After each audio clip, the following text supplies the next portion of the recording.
Shalom, selamat pagi untuk anak ibu semuanya. Hari ini kita akan belajar mengenai gereja yang hidup di dunia. Kita akan membahas dua topik. Topik yang pertama yaitu gereja yang memberitakan dan topik kedua gereja yang bersekutu. Kita akan membahas topik yang pertama yaitu gereja yang memberitakan melalui cuplikan video berikut ini. Ketika tiba hari Pentakosta, semua orang percaya berkumpul di satu tempat.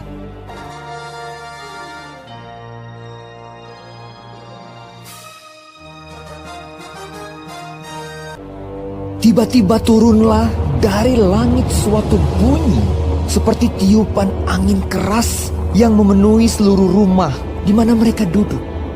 Dan tampaklah kepada mereka lidah-lidah seperti nyala api yang bertebaran dan hinggap pada mereka masing-masing. Maka penuhlah mereka dengan Roh Kudus. Lalu mereka mulai berkata-kata dalam bahasa-bahasa lain, seperti yang diberikan oleh Roh Kudus itu kepada mereka untuk mengatakannya. Waktu itu di Yerusalem, diam orang-orang Yahudi yang saleh dari segala bangsa di bawah kolong langit. Ketika turun bunyi itu, berkerumunlah orang banyak. Mereka bingung karena mereka masing-masing mendengar rasul-rasul itu berkata-kata dalam bahasa mereka sendiri. Mereka semua tercengang-cengang dan heran, lalu berkata, "Bukankah mereka semua yang berkata-kata itu orang Galilea? Bagaimana mungkin kita masing-masing mendengar mereka berkata-kata dalam bahasa kita sendiri, yaitu bahasa yang kita pakai di negeri asal kita?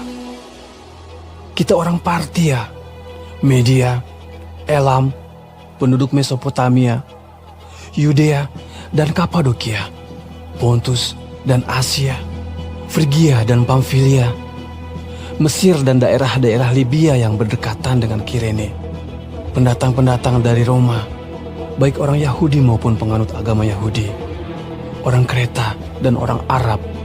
Kita mendengar mereka berkata-kata dalam bahasa kita sendiri tentang perbuatan-perbuatan besar yang dilakukan Allah."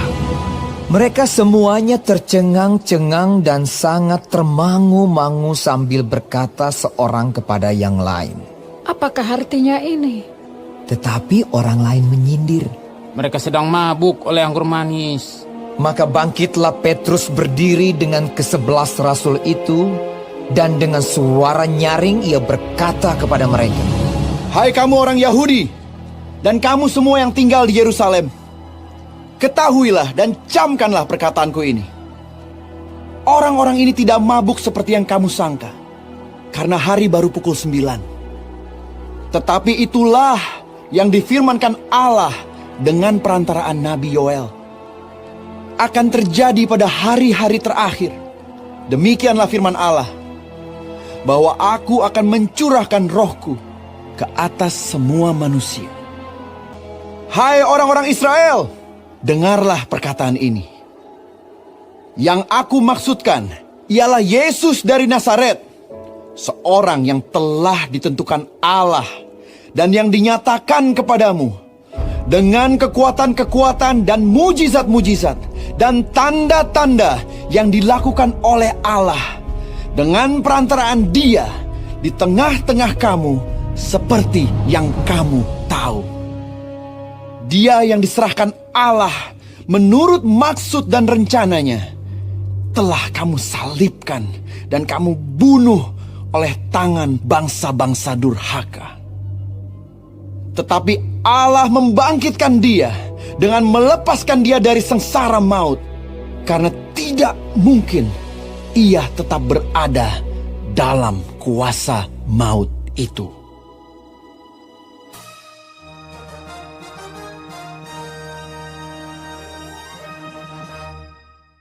Dalam kehidupan persekutuan orang Kristen selalu ditandai oleh pemberitaan, atau dalam bahasa Yunaninya yaitu kerugma, atau khotbah yang disampaikan oleh orang-orang yang diberikan kewenangan khusus untuk melakukannya seperti seorang pendeta, guru Injil, penginjil, dan penatua. Kerugma sendiri sebetulnya berarti pengumuman yang biasanya disampaikan oleh petugas kerajaan ketika menyampaikan berita penting. Di dalam kebaktian-kebaktian sekarang, mungkin kita mendengar berbagai pemberitaan yang lain, misalnya khotbah untuk penghiburan bagi jemaat yang berduka cita, pengajaran tentang bagaimana menjalani kehidupan sebagai orang Kristen, atau tentang tanggung jawab orang Kristen dalam kehidupan masyarakat, dan bagaimana menjalin hubungan dengan orang lain yang berbeda keyakinan. Bahasan kedua kita adalah gereja yang bersekutu. Kita akan belajar melalui cuplikan video berikut ini. Cara hidup jemaat yang pertama. Seri Alkitab Pak Anton. Kisah Para Rasul bab 2 ayat 41 sampai 47. Orang-orang yang menerima perkataannya itu memberi diri dibaptis, dan pada hari itu jumlah mereka bertambah kira-kira 3.000 jiwa. Mereka bertekun dalam pengajaran rasul-rasul dan dalam persekutuan, dan mereka selalu berkumpul untuk memecahkan roti dan berdoa. Maka ketakutanlah mereka semua, sedang rasul-rasul itu mengadakan banyak mujizat dan tanda. Dan semua orang yang telah menjadi percaya tetap bersatu, dan segala kepunyaan mereka adalah kepunyaan bersama. Dan selalu ada dari mereka yang menjual harta miliknya, lalu membagi-bagikannya kepada semua orang sesuai dengan keperluan masing-masing. Dengan bertekun dan dengan sehati, mereka berkumpul tiap-tiap hari dalam bait Allah. Mereka memecahkan roti di rumah masing-masing secara bergilir dan makan bersama-sama dengan gembira dan dengan tulus hati, sambil memuji Allah. Dan mereka disukai semua orang. Dan tiap-tiap hari Tuhan menambah jumlah mereka dengan orang yang diselamatkan.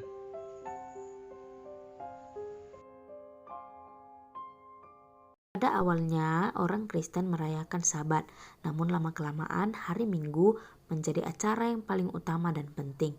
Hari Minggu kemudian disebut sebagai Hari Tuhan. Itulah sebabnya dalam bahasa Portugis hari ini disebut Domingo, yang kemudian dialihkan menjadi bahasa Indonesia yaitu Hari Minggu. Jemaat Kristen mula-mula menata peribadahan mereka sesuai dengan tata ibadah orang Yahudi. Tata ibadah ini disebut dengan liturgi, dalam bahasa Yunani leiturgia, yang berarti pelayanan. Kisah Para Rasul melukiskan bahwa mereka hidup dalam sebuah persekutuan yang saling berbagi. Hal ini dilakukan orang Kristen untuk mengenang kematian Tuhan Yesus yang dilambangkan melalui perjamuan makan terakhir oleh Yesus dengan para muridnya. Inilah yang digambarkan oleh Kisah Para Rasul mengenai jemaat perdana.